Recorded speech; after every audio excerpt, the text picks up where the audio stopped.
Nice. Okay, so first off, this is my mom's dream car. And for those of you who don't know, this is the 78 Corvette.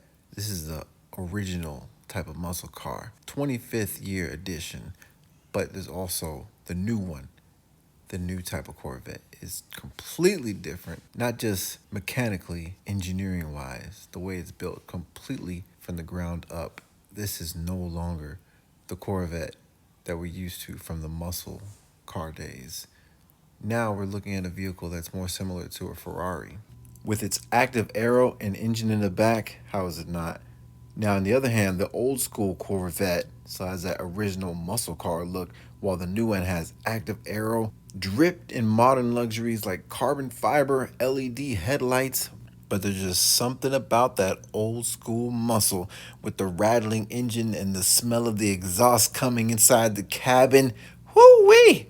But still, you gotta admit, a motor in the back is impressive. But the new Corvettes are nothing like the tail-happy muscle cars of back in the day. Because the new Corvettes may be faster, but they do lack that certain special quality. So if you're considering getting one of these Ferrari converted American vehicles, or you're a fan of the gas-guzzling V8 old school 70s and 60s muscle cars, there's something juicy for every type of fan.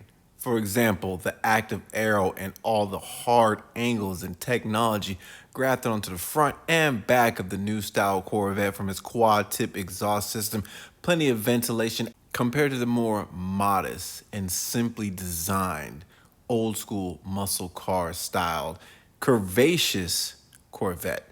The new one comes with crazy LED and hard angles all over, everywhere, glossy styling, versus the old style has a lot of curves, hips, valleys. It holds on to the Corvette tradition with the circular taillights. When it's time to open the doors, there's a little button underneath the handle. Electronically opens the door so you can see all the electronics inside. Nice smooth leather with cool stitching all throughout the entire cabin, as well as is accompanied by a nice sound system and enough buttons to confuse any tech maniac. Whilst the old school Corvette has a button on the exterior of the door on the top portion that pushes down to open the door in a nice unique fashion.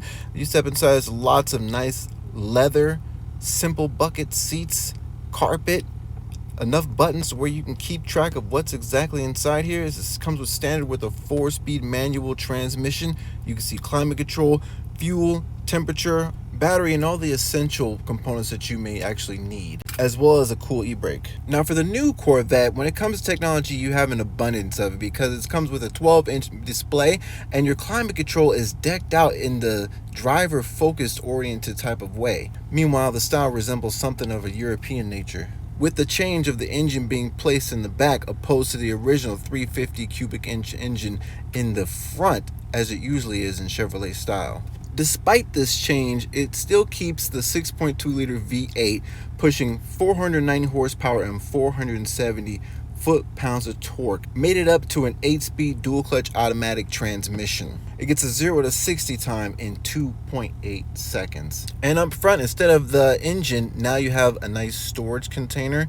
Reminds me of something from like a Tesla Model S with a frunk here, but it's good for storing a couple of suitcases, maybe some groceries. But in the old school Corvette, the LA2 350 cubic inch V8 engine comes standard with a 4-speed manual or the automatic transmission.